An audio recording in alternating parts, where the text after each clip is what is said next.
बार फिर से अपने चैनल Achiever@360 में आप लोगों का स्वागत है। जैसा कि हम लोग क्लास 12 की फिजिक्स पार्ट 3 लेके आए हैं, उसमें आपको क्वेश्चन नंबर 1 दिया गया है। A conductor has excess of 500 electrons, find the magnitude and the nature of the charge of the conductor. इस क्वेश्चन में आपको क्या करना है वो पता चल गया होगा। इसके पहले हमने पार्ट 1 और पार्ट 2 क्लास 12 इलेक्ट्रोस्टैटिक्स के डाले, उसको जाकर आप देख सकते हो। इसमें आपको क्या है, उसी पे हमने क्वांटाइजेशन ऑफ चार्ज जो पढ़ाया था उसी के बेसिक में यहाँ पे न्यूमेरिकल्स करने हैं। ठीक है, और भी सवाल कराएंगे। इसमें कह रहा है conductor has excess of 500 electrons, find the magnitude and the nature of the charge on the conductor. ठीक, तो पहले तो आपको मैग्नीट्यूड निकालना है, फिर आपको नेचर ऑफ द कंडक्टर बताना है। तो आपने अगर हमारे पार्ट 2 को देखा होगा, 1 को देखा होगा, तो क्वेश्चन आप इजीली कर सकते हो। ठीक है, इसको आप कैसे करोगे, तो जो गिवन में दिया गया आप उसको पहले लिख लीजिए। जो क्वेश्चन में गिवन में है उसको लिखो। तो कह रहा है conductor has excess of 500 electrons, मतलब n की वैल्यू क्वेश्चन में 500 दी गई है। फाइंड द, तो एक चीज और होती है, आपको ये तो पता होता है, चार्ज ऑफ इलेक्ट्रॉन 1.6 × 10⁻⁻19 होता है, वो भी आपको पता है। उसके बाद आपको पूछा है find the magnitude and the, देखो Q is equal to n e formula पढ़ाया है, यही तो क्वांटाइजेशन चार्ज पढ़ाया था। Q is equal to n e, Q is equal to n की वैल्यू कितनी दी गई है 500, और E की वैल्यू है 1.6 × 10⁻⁻19। इसको देखो सॉल्व करोगे तो मैं कहूँ कि पॉइंट नीचे जीरो बढ़ाया, ये पॉइंट से पॉइंट कट गया। ठीक है, Q इज इक्वल टू आ जाएगा 50 × 16, तो मैं कहूँगा 16 × 5 कर लो और ये 10 बढ़ा दो इधर, 10⁻⁻19 हो जाएगा। ये इसकी पावर नहीं को तो कितनी है 1 है, और ये -19 है। तो Q इज इक्वल टू आपका हो जाएगा 16 5 80 इंटू 10⁻⁻18। सिमिलरली ये और उधर चला जाएगा, Q is equal to 8 into 10⁻⁻17 coulomb. ये आपका Q आ गया। ये तो आपका मैग्नीट्यूड ऑफ चार्ज आया कि चार्ज का मैग्नीट्यूड इतना होता है। ठीक है, मतलब आया है अकॉर्डिंग टू दिस क्वेश्चन। फिर उसने क्वेश्चन में आपसे पूछा था नेचर ऑफ द चार्ज। एक चीज आपने अगर हमारे पार्ट 2 में पढ़ी होगी, तो यहाँ पे लिखा है excess, conductor has excess of electrons. अगर किसी कंडक्टर पे इलेक्ट्रॉन्स एक्सेस हो जाता है तो इसका मतलब होता है वो नेगेटिवली चार्ज हो गया है। तो आपको यही नेचर में लिखना है। अगर आपको नेचर ऑफ कंडक्टर में लिखना है, तो नेचर ऑफ कंडक्टर जब आप लिखने जाओगे तो आप यही लिखोगे कि जो excess of due to excess of electron, due to excess of electron conductor has negatively charge.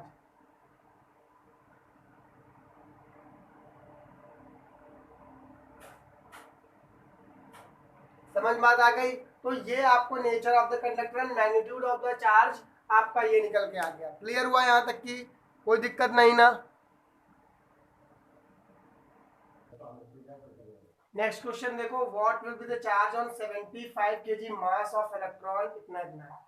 मतलब आपसे चार्ज पूछा, तो मास आपको दिया गया है m is equal to 75 kg, ये आपको गिवन में दिया गया है। तो जब आपको ये गिवन में दिया गया है तो मास 75 kg हो गया। अब हमको देखो क्या होता है, इसमें आपको करना number of electron in 75 kg, मतलब 75 kg में नंबर ऑफ इलेक्ट्रॉन्स कितने हो जाएंगे। तो आपको क्या करना है, इस क्वेश्चन को करने के लिए 75 अपॉन मास ऑफ इलेक्ट्रॉन कितना होता है 9.1 × 10⁻⁻31, ये आपके n निकल के आ जाएंगे। ठीक है, मतलब मैंने ये कर दिया कि जो एक्चुअल में मास है उससे जो गिवन मास ऑफ इलेक्ट्रॉन होता है 9.1 × 10⁻31, उससे आप इसको डिवाइड कर दीजिएगा। अब आप चार्ज निकालोगे। अगर आप इस क्वेश्चन में चार्ज निकालोगे तो charge Q is equal to क्या फॉर्मूला पढ़ाया गया है, n e. Q is equal to n की वैल्यू कितनी दी गई, देखो ये पूरी वैल्यू किसकी हुई, एन की। तो 75 अपॉन 9.1 × 10⁻31 इंटू का E की वैल्यू 1.6 × 10⁻31 हो गया। अब आपको क्या, सॉरी -31 नहीं होता, -19 होता है। ठीक, अब आपको करना क्या होगा कि ये जो -31 है वो ऊपर भेज दोगे, Q is equal to 75 upon 9.1 into 1.6 into 10⁻⁻19 plus का 31। ठीक है, Q इज इक्वल टू, अब देखो 75 को 1.6 से या पॉइंट से पॉइंट कैंसिल आउट कर लीजिएगा, 75 को 16 से multiply upon 91 is equal to, यहाँ कितना बचेगा, देखो 11 इधर हो गया, इधर एक 12 बचेगा, तो 10⁻, आप 12 लिख सकते हो पॉजिटिव में। 75 को 16 से मल्टीप्लाई करा लीजिए, 16 5 का कितना हो जाएगा 80, और 16 इंटू 7 112 में 8 ऐड करोगे तो 20 हो जाएगा, 120 मतलब 120, ये आ गया 12 भाई। 16 5 का 80 होता है, 16 7 का 112 में आप ऐड कर दोगे 1200 आ गया, तो आप इसको लिख लोगे 1200 अपॉन का 91 इक्वल टू 10⁻12। मैं कहूँ तो 1 0 आप इसको और इधर दे दो, तो ये हो जाएगा 120 इंटू 10⁻, यहाँ पे कितना आ जाएगा 13 अपॉन का 91 को आप 120 से डिवाइड करिएगा, 1 जा 91, इधर आया कैरी 10 से 1 गया 9, इधर बचा 11, इधर कैरी लिया 2, 29 हुआ, पॉइंट लगाया फिर 0 हुआ, 91 3 जा में चला जाएगा 1.3, 3 1 जा 3 और 3 9 जा 18, नहीं 3 9 जा 27, तो यहाँ पे 27 हो जाएगा, फिर यहाँ 3 कैरी लिया 7 आया, 9 से 2 गया, इधर 8 से 7 गया 1 आया। ठीक है, ये हुआ, पॉइंट लगाता है 2, 19 1 जा 2 करके देख लेता हूँ क्या जाएगा, 2 1 जा 2, 2 9 जा 18 नहीं जा रहा है, तो अब 1 जा मतलब 1.31 लिख सकता हूँ। तो Q इज इक्वल टू आपका आएगा 1.31 इंटू 10⁻13, ये आपका कूलम ऑफ चार्ज, ये चार्ज आपका आंसर में आ जाएगा। समझ में आ गई बात, क्वेश्चन समझ में आया, क्योंकि क्वेश्चन में कह रहा था what will be the charge on 75 kg of mass, मतलब कोई मास का कोई बॉडी है जिसमें 75 kg ऑफ मतलब दिया गया मास, ठीक, हमको चाहिए उसमें कितना चार्ज है, तो आप क्या करोगे, नंबर ऑफ इलेक्ट्रॉन्स कैलकुलेट कर लोगे, कितने इलेक्ट्रॉन्स हुए, तो आप 75/9.1 इंटू 10⁻31 कर लोगे, यहाँ से charge Q equal to n लगा दोगे, और यहाँ से आप वैल्यू को कैलकुलेट कर लोगे। क्लियर हुआ। क्वेश्चन नेक्स्ट थर्ड करते हैं, उसके बाद आपको हम जो आपके बहुत इंपॉर्टेंट है कूलॉम्स लॉ पढ़ाएंगे, उसके बाद कूलॉम्स लॉ में परमिटिविटी क्या होती है, ये सारी चीजें भी इसी पार्ट में बताऊंगा, उसके बाद हम vector form of Coulomb's law पढ़ाऊंगा। ठीक है, तो इसको देखिए, फिर इसका नेक्स्ट पार्ट करते मतलब नेक्स्ट क्वेश्चन करते हैं। हाँ, नेक्स्ट क्वेश्चन देखो, कहला a glass rod acquires positive charge of a magnitude, मतलब एक ग्लास रॉड है। चलो सॉल्यूशन करते हैं इस क्वेश्चन को और बताते हैं इसको कैसे करना है आपको। ठीक है, कह रहा है ग्लास रॉड है, मान लो ये ग्लास रॉड है, इसमें जो चार्ज है उसका मैग्नीट्यूड दिया गया है 3.2 इंटू 10⁻⁹ कूलॉम। ठीक, when rubbed with a silk cloth, और इसको जो ग्लास रॉड है उसको अगर आप सिल्क क्लॉथ से रब कर देते हो आपस में, मैंने ये पार्ट 1 में पढ़ाया था चार्जिंग ऑफ, मतलब कैसे आप किसी बॉडी को चार्ज करते हो, तो हमने एक बॉडी को दूसरी बॉडी से रब कर दिया, तो ये देखो जब रब किया है तो उसमें कह रहा है विद सिल्क क्लॉथ से, तो पहले पार्ट में कह रहा है कि charge on the silk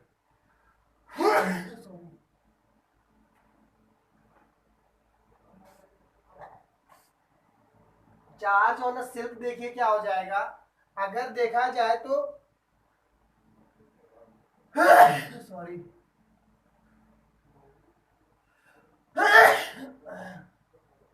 charge on silk अगर हमें कैलकुलेट करना पड़ेगा तो law of conservation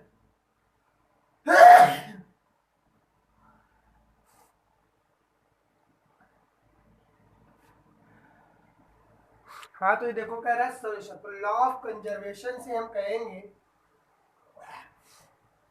law of conservation से हमने आपको पढ़ाया था कि अगर कोई बॉडी है उसको आप रब करते हो तो उतना ही चार्ज दूसरी बॉडी पे जाता है इन फॉर्म ऑफ प्लस या माइनस।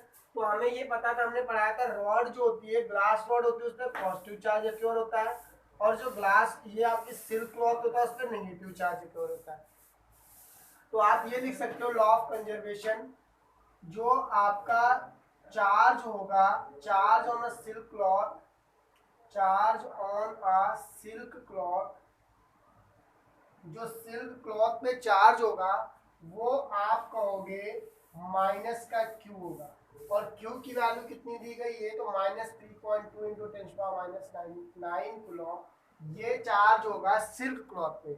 रॉड पे मतलब जो रॉड पे ग्लास रॉड पे चार्ज था प्लस में 3.2 10⁻⁹ था, और एक ये सिल्क क्लॉथ पे कितना आ गया -3.2। ये पहला पार्ट हो गया। सेकेंड पार्ट इसका देखो क्या कहता है, number of electron transfer from rod to silk, मतलब कितने इलेक्ट्रॉन्स रॉड से सिल्क पे ट्रांसफर हुए होंगे। तो Q is equal to formula पढ़ाया any according to the conservation quantization of a charge. Q is equal to, Q की value देखो दी गई है 3.2 इंटू 10⁻⁹ पुट कर दीजिए। N हमको निकालना है और E की वैल्यू 1.6 इंटू 10⁻⁹, ये 9 है, मैं बार बार मैं 19 बोल दे रहा हूँ। इसको डिवाइड में ले आई है तो 3.2 इंटू 10 पावर माइनस का 9 अपॉन का 1.6 इंटू 10 पावर माइनस का 19। देखो पॉइंट से पॉइंट कैंसिल आउट, 16 हो जाए 16 टू जा हो जाएगा, n is equal to 2 into ये माइनस में ऊपर जाएगा प्लस में, ये ऊपर हो जाएगा प्लस का 19, तो n इज इक्वल टू हो जाएगा 2 इंटू 10 पावर 10। ये नंबर ऑफ इलेक्ट्रॉन से, क्योंकि नंबर की कोई भी यूनिट नहीं होती है। तो आपके दोनों पार्ट हो गए, charge on the mass of rod and silk, मतलब कितना चार्ज आपको बताना है इसमें, ठीक है। ठीक, तो यहाँ पे थर्ड पार्ट करोगे, थर्ड पार्ट में चार्ज, ठीक, charge is equal to charge transfer of charge, change in transfer of charge. यहाँ पे चेंज इन चार्ज लिख सकते हो यहाँ पे आप लोग, जो हमें निकालना है। तो हमने कहा delta delta m mass calculate करना, चेंज इन मास, यहाँ पे चेंज इन मास आएगा, ठीक है। Delta m is equal to n into, यहाँ पे मास आपको एन इंटू यहाँ पे एम कर लीजिए। मास ऑफ इलेक्ट्रॉन तो दिए ही रहता है क्वेश्चन में, तो एन की वैल्यू तो आप लोग कैलकुलेट कर सकते हो 2 इंटू 10 पावर 10, और mass of electron 9.1 into 10 power -31, 2 1 जा 2 2 9 जा 18 हो जाएगा, ठीक है। 18.2 इंटू 10 पावर हो जाएगा इधर माइनस का 21, एक और ले जाओ तो 1.2 into 10 power -20 kilogram.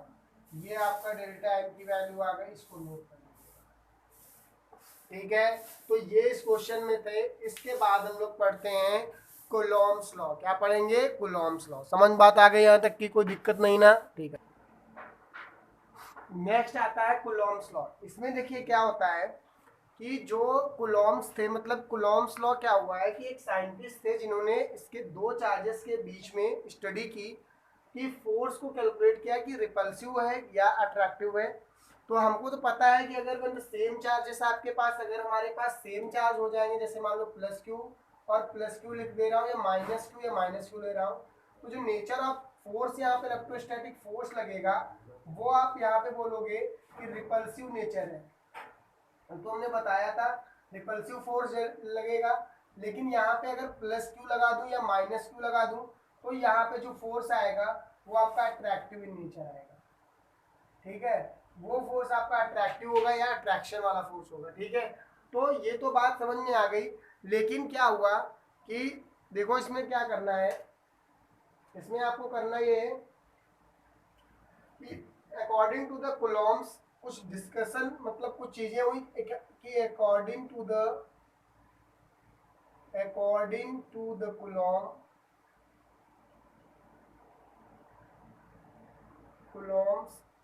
the force of attraction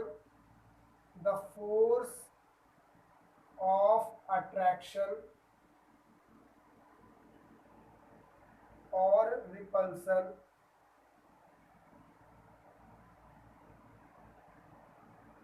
is depends upon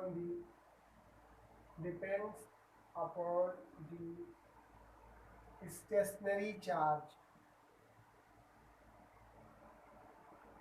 जो आप देखो चार्ज आपका इसमें जो स्टडी हुई थी उसमें ये कहा गया था जो ये आपके चार्ज है ना वो चार्ज आपके स्टेशनरी है, मतलब एक जगह पे रखे हुए चार्जेस हैं। चार्ज जो ये है वो स्टेशनरी चार्ज है, मूविंग मोशन में चार्ज नहीं है, एक जगह पे जहां पे रखे वहीं पे रखें। तो वही कहा गया according to the Coulomb's the force of attraction or repulsive is depends upon the stationary charge. और वो भी है कि नेचर कैसा होगा वो अलग की बात है। तो पहला according to the Coulomb's law कहा ये गया कि the force of attraction the force act between the two charge the force, यहां से लिखो, the force is directly proportional to the directly proportional to the magnitude of the two charge, magnitude of the two charge। Directly proportional ये कह रहा है कि जो force होगा वो डायरेक्टली प्रोपोर्शनल होगा दो चार्जेस के मैग्नीट्यूड के। सेकेंड बोलता है the force is inversely proportional to the square distance between the two charges. Two charge मतलब दो चार्जेस के बीच में कितनी डिस्टेंस है उस पे आपका डिपेंड करेगा। ये सेकेंड पॉइंट। थर्ड पॉइंट ये कहा गया these the force is always act between the line joining two charge, line joining two charge। इसका मैं आपको अभी पूरे अच्छे से मतलब बताता हूँ, पर मतलब 3 पॉइंट्स उसमें बताए गए। जो 3 पॉइंट्स थे, पहला the force is directly proportional to the magnitude of the two charges, मतलब जो दोनों चार्जेस का मैग्नीट्यूड होगा उस पर आपका पहला पॉइंट कहता है force is directly proportional. Second बोला गया the force is inversely proportional to the square distance between the two charges, दो चार्जेस की जो डिस्टेंस होगी उसके स्क्वायर के इनवर्सली प्रोपोर्शनल फोर्स होगा। थर्ड आपसे बोला गया कि the force is always act between the lining joining the two charges, दो चार्जेस के बीच में line joining the two charges के बीच में जो होगी कंडीशन उसी के बीच में फोर्स आपका लगेगा। यहां तक समझ में बात आ गई आप लोगों को? ठीक है। अब अगर मैं आप लोगों से ये बोलूं, अगर ये बोलता हूं कि इस क्वेश्चन को अगर आपको अकॉर्डिंग टू द इसके बात करें तो देखो कैसे करते हैं। ठीक है, इसको कैसे करते हैं वो मैं बताता हूं आपको। ठीक, इसको कैसे करेंगे, अभी देखो मैंने क्या किया, let us consider two charges. हमने मान लिए कि आपके पास दो चार्जेस हैं, एक यहाँ पे आपने क्यू रखा है और यहाँ पे भी आपका क्यू रखा है। ठीक है, यहाँ से centre distance lining the two charges जो बोली जा रही थी वो ये डिस्टेंस है यहाँ से। ठीक है, centre distance between the two charges आपकी मैंने यहाँ से ली है, तो डिस्टेंस यहाँ से इनकी आर मान ले रहा हूँ। ठीक है, तो अभी पहला पहले according to the first point जो हमने बोला कि जो फोर्स होगा आपका वो डायरेक्टली प्रोपोर्शनल होगा। ये इलेक्ट्रोस्टैटिक फोर्स इसको बोलते हैं, कोलम्बिक फोर्स भी बोलते हैं, तो हम इलेक्ट्रोस्टैटिक एफई से डिनोट कर रहे हैं। जो इलेक्ट्रोस्टैटिक फोर्स इन दो चार्जेस के बीच में होगा वो यही तो लिखा है मैग्नीट्यूड ऑफ दी, ये Q1 है ये Q2 है, इसको Q1 मान लो या आप Q2 लेट कर लो। ठीक है, तो force is directly proportional to the Q1 Q2।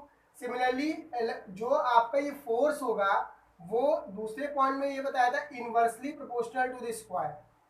ठीक, तीसरे point lining joining the two charges, ये इनकी line joining the two charges होती है, इसको लाइन जॉइनिंग भी टू चार्जेस बोलते हैं। ठीक है, तो ये एफ इज इक्वल टू, अब अगर हम इन दोनों क्वेश्चंस को कंपेयर कराते हैं, मतलब कंपेयर क्या है, देखते हैं तो एफ इज ये Q1 Q2 by r square हो जाता है, ठीक है। यहां से ये प्रोपोर्शनलिटी हटाओगे तो जब प्रोपोर्शनलिटी हटाओ तो एक कांस्टेंट के लिख के आता है Q1 Q2 by r square, ठीक है। तो ये आपकी अभी नॉर्मल इक्वेशन जिसको याद रखना है, एफ इज इक्वल टू के Q1 Q2 by r square. इसको बोलते हैं प्रोपोर्शनलिटी कांस्टेंट, वेयर के इज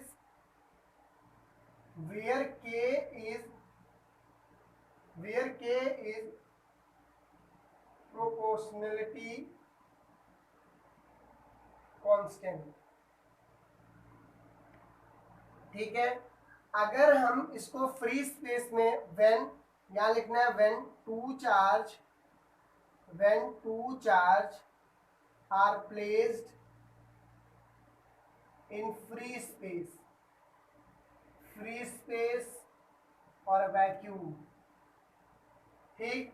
तो उस टाइम के लिए ये जो के होता है उसको जनरली हम लोग 1/4 पाई एप्सिलॉन नॉट और Q1 Q2 by r square लिखते हैं। ये आप फॉर्मूला लिख लीजिए, ठीक है। K is equal to 1/4 pi epsilon Q1 Q2, where यहाँ वेयर लिखिए, वेयर एप्सिलॉन नॉट जो होता है वो परमिटिविटी ऑफ फ्री स्पेस बोलते हैं। क्या बोलते हैं? फ्री स्पेस, मतलब कितनी परमिटिविटी ऑफ फ्री स्पेस। अभी क्या होता है मैं बताता हूँ। परमिटिविटी ऑफ मीडियम क्या होता है, रिलेटिव परमिटिविटी क्या होता है, परमिटिविटी एक्चुअल होता है क्या, वो भी बताऊंगा, इसी पार्ट में बताता हूँ। पहले आपको पता चल गया फॉर्मूला क्या आता है। According to the Coulomb's law F is equal to electrostatic force जो आया है दो चार्जेस के बीच में लगने वाला 1/4 pi epsilon naught Q1 Q2 by r square when the charge is placed in free space. अगर अभी मीडियम में एक्चुअल में देखा जाए तो फॉर्मूला मैं ऐसे भी लिख सकता हूँ 1/4 pi epsilon Q1 Q2 by r square. अब वो डिपेंड करेगा कि आपका जो चार्जेस हैं वो प्लेस कहाँ पे किए गए, रखे कहाँ पे गए, मीडियम में रखे गए हैं या फिर आपके चार्जेस कहाँ रख दिए गए हैं, या चार्जेस आपके फ्री स्पेस में रखे हैं। हमने कंसीडर कर लिया कि दोनों चार्ज आपके हैं वो फ्री स्पेस में रख दिए गए। तो फॉर्मूला आपका आ गया 1/4 pi epsilon Q1 Q2 by r square where epsilon naught is permittivity of the free space. यहाँ तक क्लियर हुआ इस बात को, ठीक है। अब यूनिट अगर कोई फोर्स की पूछता है तो वो तो पता है न्यूटन होती है, और नॉर्मल कंडीशन में डायमेंशन कोई पूछेगा तो MLT -2 होती है। मतलब फोर्स की मैं यहाँ पे लिख रहा हूँ, अभी और भी लिख दूंगा। फोर्स की यूनिट होती है न्यूटन, और डायमेंशन अगर कोई फोर्स की पूछता है तो आपको पता होना चाहिए MLT -2 होता है, ठीक है। क्या होता है? MLT -2 होता है। तो ये क्लियर हुआ, यहाँ तक कोई दिक्कत नहीं ना? यहाँ तक अगर कोई दिक्कत हो तो बताइए।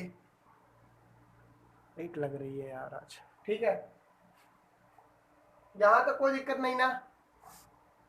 अगर यहां तक दिक्कत नहीं हो तो एक चीज अभी बताता हूं, उसके बाद अभी नेक्स्ट पार्ट करता हूं, ठीक है। इसमें देखो क्या करना है, ये अगर समझ में आया तो अभी एक चीज है ये कि हमने परमिटिविटी बताया है। तो मान लीजिए आपसे क्वेश्चन में परमिटिविटी समझ में आ रहा है, तो ये यहां तक अगर आ गया। अब नेक्स्ट पार्ट में क्या नेक्स्ट करना क्या है, मतलब जैसे आपको डिफाइन करने को आता है कि 1 कूलम्स ये सब चीजें क्या है, ठीक है, या वन क्या है, ठीक है।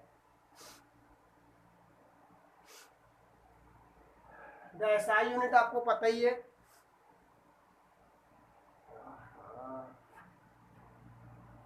जैसे मैंने चार्ज Q1 Q2 लेट किया तो अभी फोर्स का फॉर्मूला आया था F इज इक्वल टू 1/4। हाँ, एक चीज अभी नहीं बताया, वही बताना चाह रहा था, Q1 Q2 by r square. देखो 1/4 पाई एप्सिलॉन जो ये फ्री स्पेस या मीडियम, मतलब फ्री स्पेस में जो वैल्यू, ये आपको स्टैंडर्ड है 9 × 10⁹ याद रखना है। 9 × 10⁹ यूनिट वैल्यू याद रखना है। अब हमने वही कहा कि अगर हमने Q1 या 1 न्यूटन या 1 कूलॉम या 1 स्टैटिक 1 आपको डिफाइन करने को आ जाए कि कितना है, तो Q1 और Q2 को हमने 1 कूलॉम ले लिया। मतलब Q1 को भी हमने 1 कूलॉम लिया और Q2 को भी कितना लिया, 1 कूलॉम लिया। और 1/4 पाई एप्सिलॉन नॉट की वैल्यू तो अभी लिखवा चुका हूँ, 9 × 10⁹ होती है। The distance between the two charges r is equal to 1 metre ले लिया। अब अगर ये वैल्यूज यहाँ पुट करो, F is equal to 1/4 pi epsilon naught Q1 × Q2 by r square वाले क्वेश्चन में, तो इलेक्ट्रोस्टैटिक 1/4 पाई 9 इंटू 10⁹ हो जाएगा into Q1 into Q2। Q1 और Q2 की वैल्यू कितनी दी गई, 1 इंटू 1 ही करोगे और R की वैल्यू 1, मतलब यहाँ से ये निकल के आया 9 इंटू 10⁹ न्यूटन।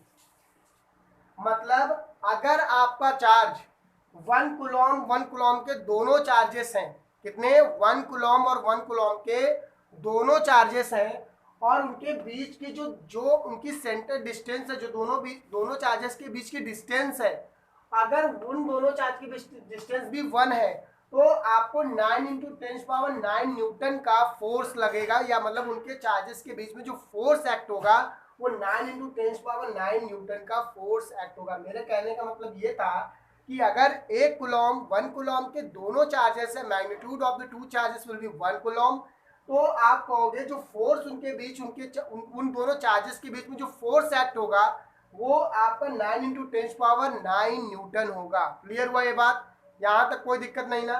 उसके बाद हम आप लोगों को क्या पढ़ाएंगे, परमिटिविटी ऑफ दी, जो भी पढ़ाना है परमिटिविटी पढ़ेंगे। यहाँ तक कोई दिक्कत नहीं ना, ये पार्ट समझ में आया।